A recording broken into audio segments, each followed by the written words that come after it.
Let's jump right into this. We have a really good farm. It's an 80-acre piece in Ross County, Ohio. And I walked this farm a couple weeks ago, and I could just tell this farm is, and Ben's made fun of me since we said this, but I said this farm is crispy. Like I sent him a text and said, this thing's crispy. And as a hunter, there's just things that when you walk ground, like you feel it in your bones if there's certain characteristics that you see. And this one's just thick. It's in an area that Ben has said he knows the county better than me, but it's kind of a hilly area. And then this farm just lays right in the middle of all these hills, and it's very soft laying.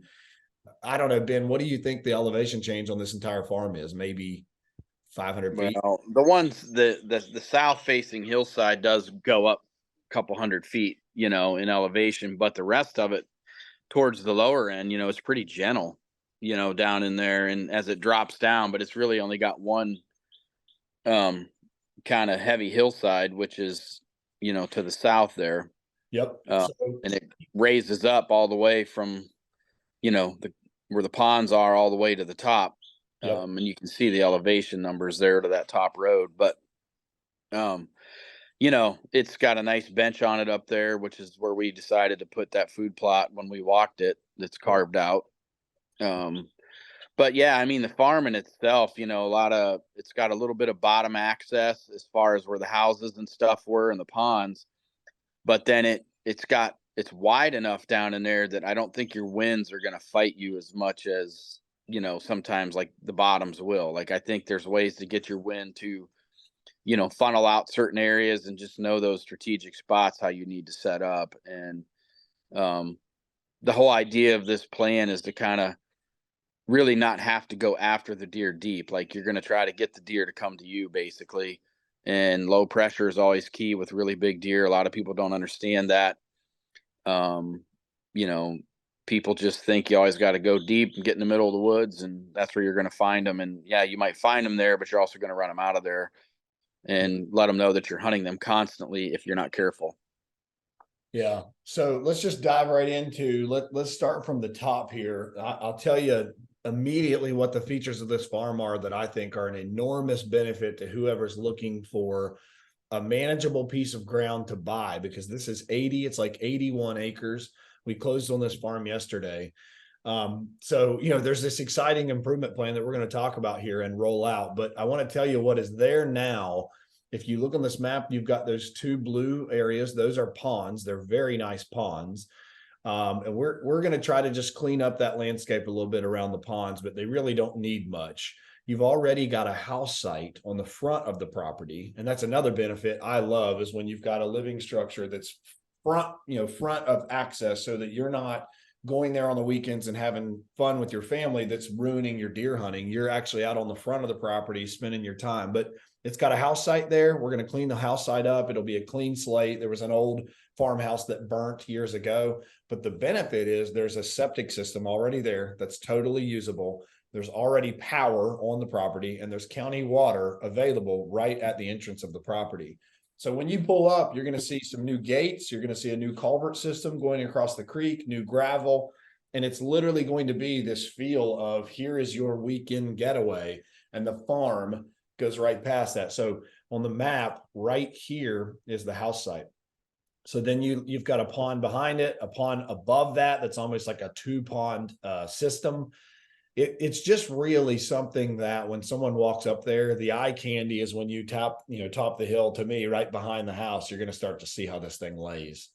Yeah, it's a good farm that can blend a little bit of recreation with good hunting. And some people may just want a recreational piece 100%. Some people may want a strictly hunting farm. Some may want both.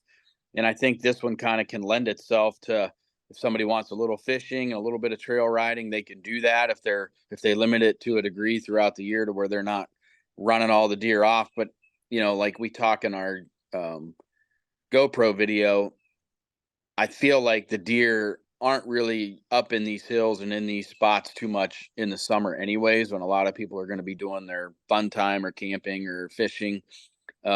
They're down in the bottoms, they're in the crops, they're just but I feel this is a farm that come fall, the deer are going to relocate to here, especially the bucks and the does. And I do believe that it will be a really good hunting farm that time of year. Yeah. Yeah, when you drive to this farm, no matter where you come from, so this is in an area of Ross County called South Salem, Ohio. And when you drive here, it doesn't matter which way you come from. It is really big ag every direction, really big ag. So you've got this pocket of, if we zoom out, you're going to start to see the ag, but you've got this really woodsy pocket in here. That I think this farm has enormous potential to pull in tons of deer that I think you'll hunt different herds. Ben and I talked about that when we were there. I think there's a lot of potential for different herds to be on here. So Ben, if you want to start from the top, what we did that is how I planned for our relationship here to work is that Ben is the mastermind as far as what does the plan look like. We're going to utilize his knowledge to roll out an improvement plan, and I'm going to make sure that we can roll it out. So if you want to start from the top, we've got different colors, outline shapes, but go through some of these features and what you saw when we were there and kind of what we're planning to lay out. Well, so like basically the outline blue line, the light blue, that is what I consider, sanctuary. Yep. And I would also consider, like, if you go clear to the south below the yellow plot or the green plot and the yellow grass, Mm-hmm. that corner up in there. I mean, you could probably hunt that bench right there. Mm-hmm. But you just got to have some areas that you don't mess with those deer. Yep. But our main focus is trying to keep those deer to the north in that section there, Yep. and feed them forward to the green. There's never been any food plots on this place, so all this food is going to be brand new to these deer. Yep. And as walking it, as you'll see in the YouTube video, this will create a very good sized food source for these deer. And we're going to start out with good sized food source. You may decide that you need to shrink it, but I do believe strategically you're going to put yourself in front of one of the bigger bucks at some point in any of these stand locations that we have. Going back to the north, right against in the middle of the sanctuary there, that's a ridge that runs out to that yellow circle. Now, Yep. that yellow circle is not a food plot. It's basically, I said, we could clear it out a little more and Mm-hmm. add some grass, like some bedding grass areas on this ridge, because the timber was cut really hard years ago. And so it's fairly thick, but it's at that stage where a lot of the trees are getting to be like, 6 to 15 inches growing up. And it's really at a good stage for deer cover. It's not so thick they can't get through it, but it's still kind of cumbersome for a human to try to get through it and be quiet and hang stands. And really, there's no need to be in there. I mean, maybe you'll find that like crunch time or during the rut, you might want to get way back on a ridge and do a hang and hunt here or there. But the more you go back into those areas, the worse you're going to the more you're going to set the deer off to know what's going on. So, but that ridge is a nice little spot. But I feel like those deer will just work the sides of those ridges out to these green plots. Yep. But that stand that's on that yellow grass bedding area could be like one of those once or twice a year type hunts. You'd obviously run a camera back there. There's a scrape there already. We would start another mock scrape there and keep that going. And a lot of that would be a great place to get the inventory of the mature deer that are using those areas, because that's where the does are going to bed back in there. The bucks are going to bed back in there too, and it's just really going to tell you what's going on. And then obviously you'll have cameras out there on your food plots, Yep. stuff like that. But basically, the plan is to try to feed those deer forward to the south and bring them to those green plots where you can access them from the house or the pond areas a lot easier. Get in and out. You're not blowing deer out all the time every night. But it just takes strategic hunting. It's one of those things where you kind of have to watch your cameras. Let those things tell you when it's time to hunt those deer and when they're moving well in daylight, on those food plots and it could be the first week of season. You just never know. Yeah. Yeah. And I look at that little yellow area back there, it's almost, it goes with deer will travel the path of least resistance if they're given it. And there's all these trails that kind of mouth out to the top of that knoll. And if you guys focus on these contour lines, I hope you can understand how soft this farm rolls in this area where all the food concentration and this bedding. I mean, this is not overly steep, but there's already, if we zoom in, there's kind of a trail system that comes out right by this stand. So this to me is like just a natural, convergence. To me, that'd be like you said, a great area for a scrape or like a rope scrape or something to collect data right there. But yeah, that's a risky stand, but it's a good one. A high pressure, low wind day, that'd be a good Yeah, one. You could get in there, sit all day, and see Yep. what you see. A Yep. time or two isn't going to kill the farm. Yeah. You know, Yep. um, So you know, so we work it out. Talk about unless you want to go a different direction, you've got this little purple box. I have my suspicion because I know where that's at. Yep. So like that's an area where basically that rises up from the bigger food plot to the west. You Mm-hmm. kind of got an old road that kind of rises up and falls back down again over a little hump into that bottom green plot there to the south. Yep. Well, that can make a great pinch right there. You can see how the contour line makes that high spot. Yep. And so there's a good tree right there that we could get a stand in that you could really get a lot of visual and catch those deer in between plots.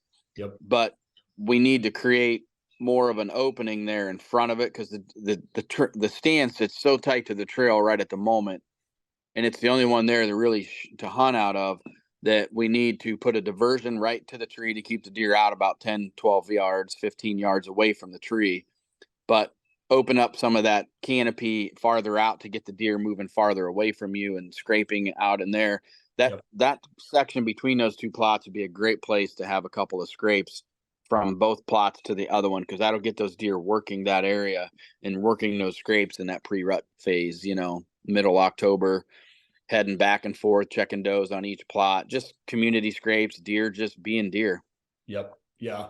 It's a very, to me, high traffic area. And I would think with this 80, you're gonna get a picture there of every buck that's been on this farm at some point will come through there. Yeah. And behind that stand, that knob that goes out to that yellow grass to the west, I mean, deer are going to bed there. There is absolutely no doubt you're going to get deer bedding behind you. So it's one of those things where you're going to have to try to somewhat do your own homework and figure out where the deer are, what deer are doing what, like what buck, if there's a target buck, where is he coming from the most? He could be laying right on that knob, which would not surprise me. What would you And do in this instance with that the stand? case, yeah, so if that's the case, then you're more likely going to want to try to hunt that deer to the west more.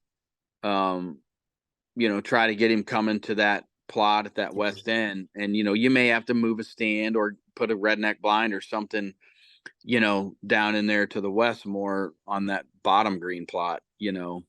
And then you also have the small plot. Like he's going to hit that small plot too, so that could be something where you know you'll find out where he prefers to be.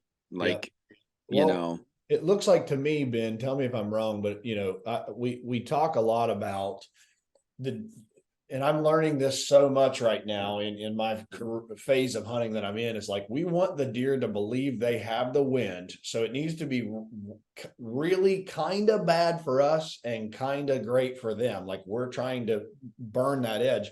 So to me, if we're looking at the map here, if the wind's blowing this way, like from this knob down towards the house on the farm, that wind would set up perfect for a deer wanting to come to this food and be smelling what's there. But the problem is you're in this blind and they're not going to catch you. You know what I mean? Coming off that knoll. To me, is that how you would set this knoll? If yeah, this I mean, that's really why both those spots are good, because you're basically taking advantage of the deer working between the two. And Yep. them scrapes really get deer excited, and just gives them a destination too. Instead of being standing in the opening, sometimes they'll show up in daylight, you know Yep. 30 minutes before dark, working them scrapes before they get to the opening on those plots. But these plots are secluded enough and there's so much stick around them Yep. that I do believe there will be a lot of daylight activity on these food sources, Yep. especially being they're new and these deer don't, they're not used to them being there. It's going to be a major attraction, and it may take a while for the bucks to find them, but when they find them, they're going to like it. Yeah. All right. So that's this one. Now this area here, man, there's so much potential in here, but I know you've designed this and pinched this here for a reason. So can we go to that? Yeah, so like that spot is a natural pinch as it is. Like the way the trees jut out, that creates that hourglass type of squeeze, which is a perfect spot. You could have a stand on each side of that or a blind. Um, I'm, I'm a believer in blinds like rednecks or box blinds, but I do believe that you have to limit yourself. Like, don't just pollute a farm with them, because Yep. I do believe some of those bigger mature deer know what they are, and especially if they're not used to them. So if you do put some in there, you got to blend them in very good. I kind of like to do those sneak attacks with like a Novik stand or whatever, and just have them preset in those little spots. Get in there. Some of those trees aren't real huge anyways, so you know, getting these deer before leaf fall would be, the best route to take. And I think with these plots, we can do that. That's why these good green plots, they work so well in that, October to November time phase, Yep. and they'll be littered with scrapes on those edges. Yep. So you're just going to get a lot of deer activity. I do believe. And that's a spot where you get a buck coming from the east, coming to the west to that end of the plot, wanting to see what's going on. He comes through that pinch. I mean, you got to shoot, and you can shoot him at any distance Yep. as he Yep. walks through there. Well, and the thing that will be seen when someone gets to see this on videos, this has some elevation here, a little bit of Yep. elevation, but it works nice because you've got this area here that's yellow. Ben and I talked about, do you clear all these trees out here and just make this huge? And Ben said the same thing I thought when I was first there, that you've got deer that are really likely going to bed there because it is elevation. It is what they're wanting. So don't get rid of it. Just, almost exploit that and use it to your advantage. Ben, the thing that I'm seeing here too, that so down here, if you guys can see my mouse, this is all going to be cleaned up, but this road system goes below the first pond and then it comes up through here, and it's going to create really good access to get to Yeah. this clean. Well, my thought, Ben, is we did not jump out this ridge while we were there. We did not jump out this point. But to me, if you did a second blind, you could set it here. Yeah. Well, and that's really where I was thinking of, you could have a blind or another stand. I mean, that's really, there should be a mark there for that. Yep. But what I wasn't sure was like, and same with that little dotted line of deer travel going to the dam between the two ponds. Yep. There could be a stand strategically in there that you could hunt for, just, main travel routes of deer coming off that other hill and headed to there. Yep. Um, And that's, you to know, me, you got a wind already working. If you've got a wind that's a northeast, let's say, if this is right down here, yeah, northeast, that wind's going to be going from the food back into their bedding, and they're going to come out thinking they've got everything, and you're in the blind. yeah, correct. I mean, that really would be a great spot for a blind, especially for like getting kids or Yep. somebody in there. But the biggest buck might be right there all the time. You just do not know, you Yep. know. That So ridge it there. really, I mean, the marks are just kind of like, hey, this is a guide. This is kind of how, but a owner is going to he's going to find out things that we can't see because we're not going to have it at that point. So it's really, they just kind of have to do their own homework too. Yeah. Yeah. So let's jump here. Take me to the next one you want to go to. You've got some stands here that I know are going to be really good that might need some explaining. You mean along the plots there, Well, or let's jump into this. I mean, I think this one needs to be discussed because this was the first thing we came to. And when you walk this farm, if you're the owner of this sucker, when you top out right here, it's the perfect hidden yeah, it's plot over great the. access, looks over everything, and with that plot there, I really feel like that spot right there is going to be a golden boy spot.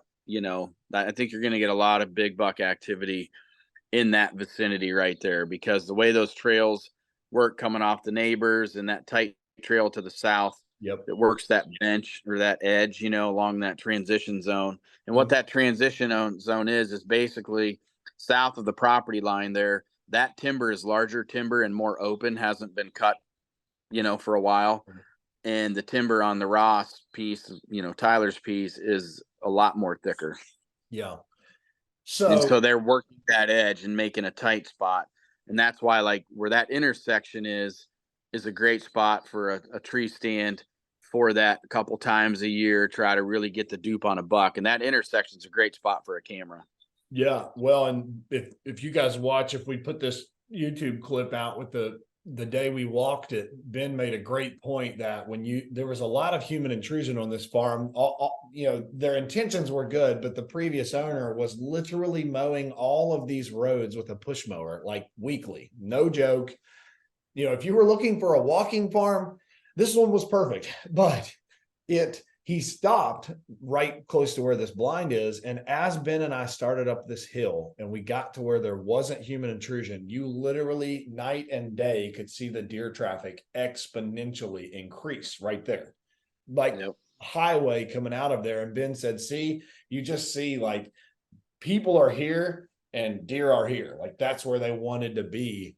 And he was right. They're bedding up in here during this summer. It was much cooler in there. It was shaded. It wasn't thick and brushy. So you're seeing a lot of deer there. But Ben, jump back here real quick. The way you've got this plot drawn out, do you think that keeping these trees on this little portion of the knoll is an advantage, or would you take them out? Well, and I was trying to remember how big those trees were. Yeah, I don't think Um, they're that big. yeah, and that's what I couldn't remember. But sometimes, I guess it's going to depend. And that's when I was drawing this out, I couldn't remember if that was a spot where we could push those out and pull the plot closer. Yep. But that's something you're going to have to look at when you're there with the dozer guy, Yeah. and make that decision. But, um, Yeah. because it could be a little too far for archery. So, but I'd still figured at some point, I just didn't want to pollute this map with tree stands. Yep. But you could easily you might decide the blind needs to be in a different spot, or a stand. You could have another one for a different wind coming off that valley. But, Yep. um, you may decide that that plot does need to squeeze more to the west, Yep. and, even move the whole thing more like where the mowed trail is, I guess, like where Yeah. you can see it's mowed out. Yep. Maybe move that far right green line to the tip there and move the whole plot more towards that stand. Yeah. Got it. But they're walking that hill, that's my thought was too. Sometimes what they do is they skirt those plots, they circle them before they go in. Yep. And 100%. so, I was like, going to say you still would have high odds of just about exactly. checking that plot. He's not even going to it. Yeah, he's going to come up high and walk around it and come into the bottom. Like, Got so it could go both ways. Yep. Got it. All right. So then you talked about this one. This is just a high odds rut type. There was almost a pinch here that we had found, I believe, if this is in the right area. Yeah, correct. Yeah. What kind of wind would you hunt this on? Well, so like that stand, and you may decide that stand needs to be, it could be in 3 spots around that trail. You know what I mean? So, like, it's just really going to be up to the person hunting to decide, okay, do I want it, On more the based downhill on side of the camera data. trail? Yeah, like where I have the stand is more, you're sitting on the property line, but hunting in your property. You're facing into that intersection of the trail, trying to get those deer. You're hunting on a north wind. They're moving a little bit earlier to go to the plots. That stand has got your wind blowing more into that open timber, Yep. to where I think the deer trail showed that the deer were going to be in front of you if you had that stand to the south of the intersection. Yep. Yep. Well, So and you have to cross that trail, jump across the trail, don't lay your tracks in it to get in the stand. But then, you could also have a stand, I guess, catty corner to that, kind of to the northwest, to where you could hunt that, on a south wind and a southwest wind blowing towards the pond. yep. And you could come in and you could be good there too. And your wind is going to suck down that valley, Yep. kind of towards the pond. Yeah. And I just for anyone watching this, if you're if this is your main trail and it's the road, so I see so many guys that are really tempted to use that to access your stand. Don't do that. You're going to burn that whole road. Go up somewhere in here prior to it to slip. If Ben's saying if we would put a stand here on a southwest, which would work perfect, it would blow down to this pond. You want to access it. Am I wrong, Ben? You want to access it not hitting the main road. Yeah, you want to keep your scent off the area. If the deer are consistently using that main travel route, which is an old logging road and it's growed up taller grass, I wouldn't mow it. I would leave it alone and let the deer just keep doing what they're doing. The deer, where the deer trails are now, is where the deer are going to walk. Yep. You know. So, all right. So we've got that one. Now, this is something, let's jump to this section of the farm. This to me, when you talk about an 80-acre farm, if you look at the zoomed out perspective, we've got all this going on over here that we built. You've got 2 ponds, you've got this house site, you've got all this stuff. Well, you have this added benefit of how big this is going to hunt over here because of how much it can pull. So we literally trudged up through here in terribly thick briars and a thicket to get up to this top. But can you explain what do we have going on here? Well, basically, that whole hillside, those deer are bedding, or there's beds, along that hill where they're looking down or got the wind to their back. But there's a really nice bench, that widest spot where we picked for the plot. We decided, well, maybe we should have a food source there. Sometimes I don't like to spread the deer out enough, but there's so much timber and stuff around there on the other side of the road and around there that I felt like this could create a whole nother different area to have totally different bucks. Yep. And so the white line going to the pond, that's an existing logging road as it is. So what we figured we'd do is just clean that up and use that to where, like, if you had to access from the bottom to get up to that plot one morning, it could be a really quiet access to get in there. It's not something you'd want to be blowing in there all the time on. The deer will use it too, but it's more or less for good, easy access from the bottom to get up there. The one from the top, there's going to be a gate. Yep. And that's probably going to be most of the time the way you're going to want to get into this plot, enter that blind.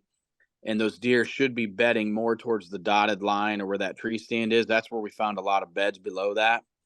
And so the idea is to try to pull those deer uphill into that plot. Probably have a water hole in that plot somewhere would be a good idea.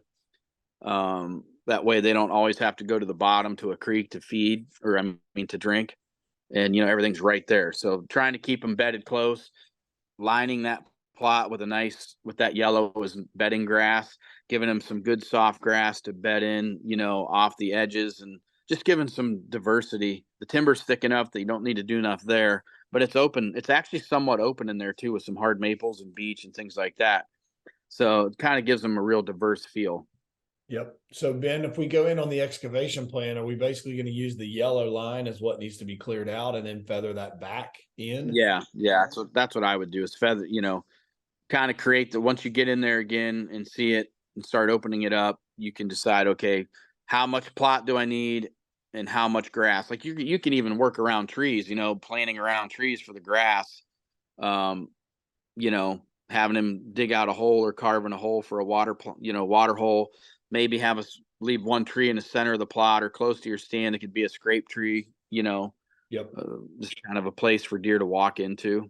Yep. And scrape underneath it. Trying to put them right in front of you, Yep.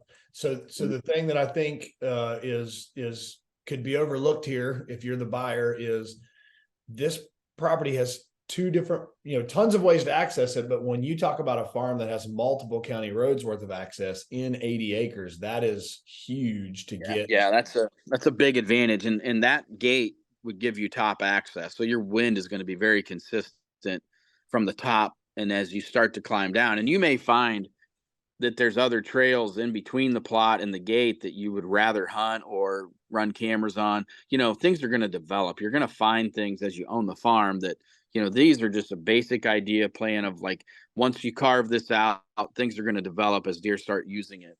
Yeah. And I go ahead.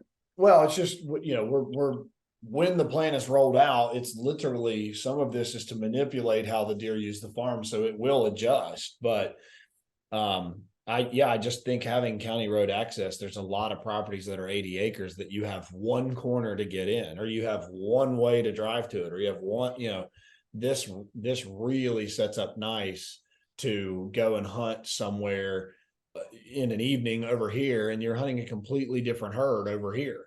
Yeah. Of course, you're probably going to get them in the rut through these same areas, but I think in the fall, I would think it's not going to be surprising at all to have completely different mature deer living on sectors of that farm. Yeah, absolutely. And I mean, all the timber and those benches coming, they're going to just work that hillside in the rut like it's nothing, walk right through that plot every day. Yep. They're going to come right through that plot, checking it as they're on that hillside, and then they'll go wherever they want. But once they know them does are feeding there, they're going to be looking at it all the time. Yep. So let's do this, Ben. If there's nothing else you have stand wise here, of course, we could go days and days and days. I mean, Yeah, I mean, you could put a lot more stands. These are just kind of basics. Like I like to stand below the grass yep. right there because that's kind of close to that trail. That's one of those ones where you're catching that bigger buck, Trying before to dark. check that Yep. plot. Kind of just working his way around in there, maybe catching before he gets there. Cause some of those bigger bucks are going to lay, but, closer to dark, depends on the time of year, but we may be surprised because this is very rural. There's not a lot of human pressure down there. Those deer may move a lot earlier than we think if you hunt it right. Yep. And you So, may be able to kill them all right on the green. so let me just I'm going to turn my screen off for a second here, or stop the share. Ben, there's two things I want to cover and then we can wrap this thing up. So number one is, we want to go ahead and tell you kind of the offering that we could have here is, if you like the idea of buying this farm completely as is, there's two phases that we're going to implement here, which is phase one is the clean up. There's just a lot of scrap metal and just junk on this property. So we're going to clean that up, put in a new culvert on the creek, put in some gravel, the fence gates, all those things we're going to do in phase one. But phase two is actually us rolling out and cleaning out and doing all these things. This farm could be sold completely as is, and you could take this and make your own open canvas, or phase two, you can buy it turnkey. So if you're watching this, you're interested in either, we'd love to be able to work directly with someone who can actually feel and be part of the process of what we're doing. So contact us. But the other thing I would say, just to recap really quick before we jump to what I want Ben to talk about last, is the recap is what this place has. So in 80 acres, I challenge you to find something like this elsewhere, because it's very rare to have a property that already has a septic and a system and a house site and power and water and great access on the front of the farm for your living situation. It's very hard to find a farm that rolls this soft. To me, it's very hard to find a farm that's this thick, and it's hard to find a farm that we are going to, my best guess on how much food we're going to add to this farm is probably close to 8 acres. Am I wrong on that, Ben? I mean, I would say you're probably going to be more in that 5 acre range, with so the if you, green. I mean, it might be more, but I would say 5 to 6. Yeah. well, and if you look at, we've always heard, and I agree that getting the farm to at least 5% food, 5% of the farm being in food. If we had, 5 acres, we're over that. So we're over it.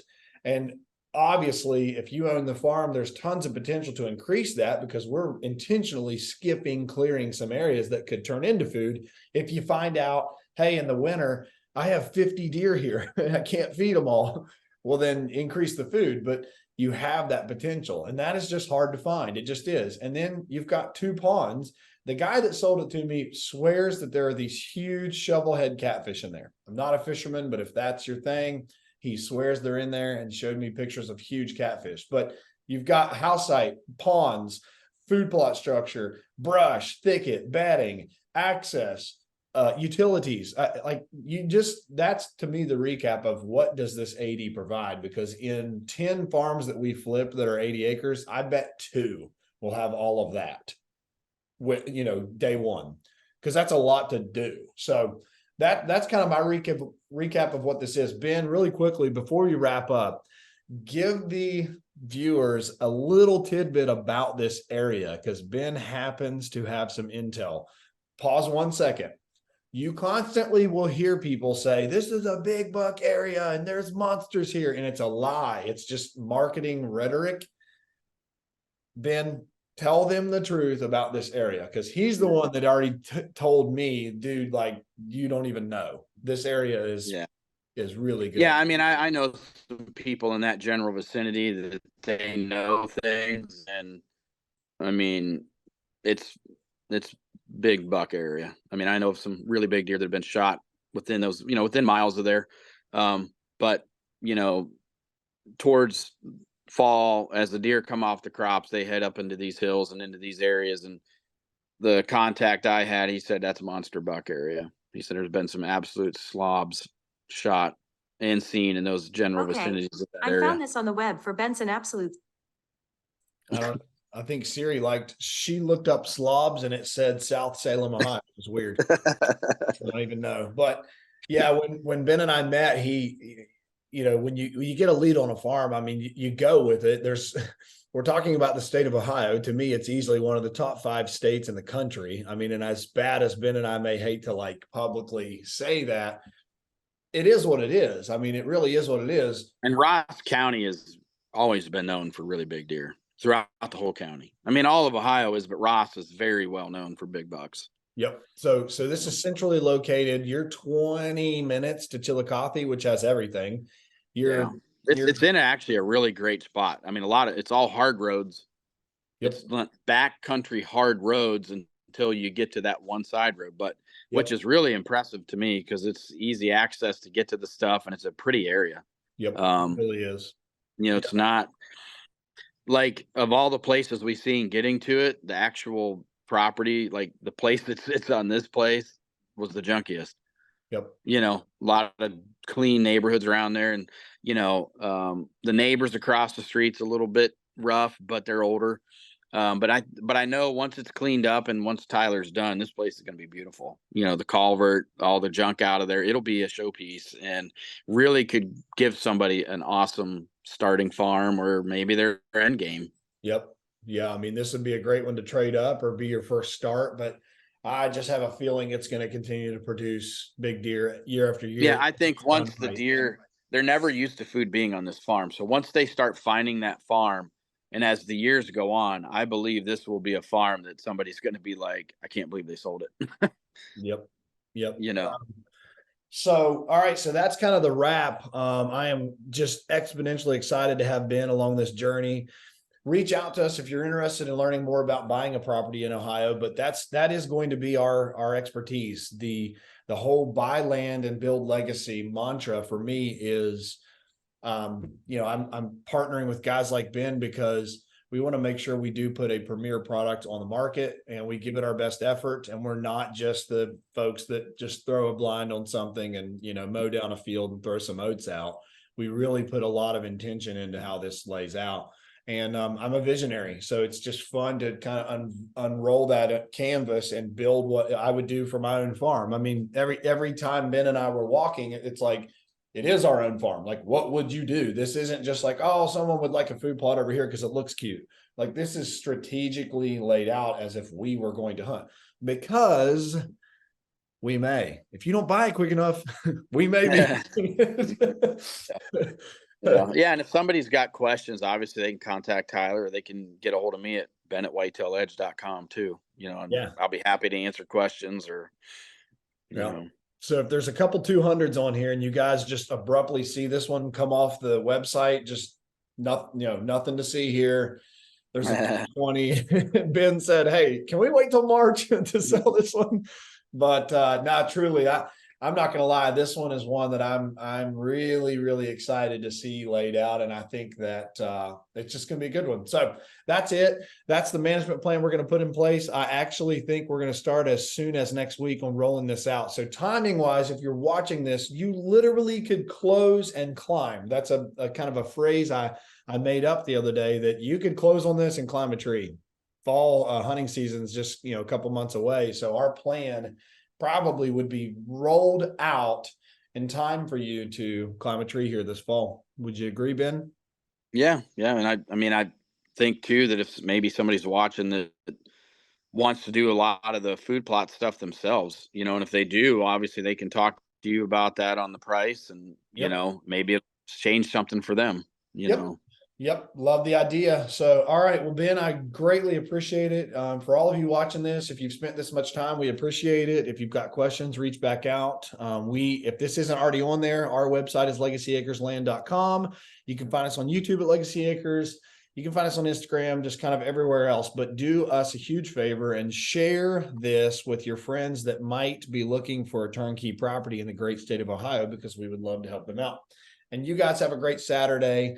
Ben, I'm sure you're up to a ton of stuff, myself as well. It is deer season pretty quick. So my truck has glyphosate in it. It has cameras in it. It has tick spray. It has all these things that, we're both busy getting things rolled out. So good luck to everybody, and we will talk soon.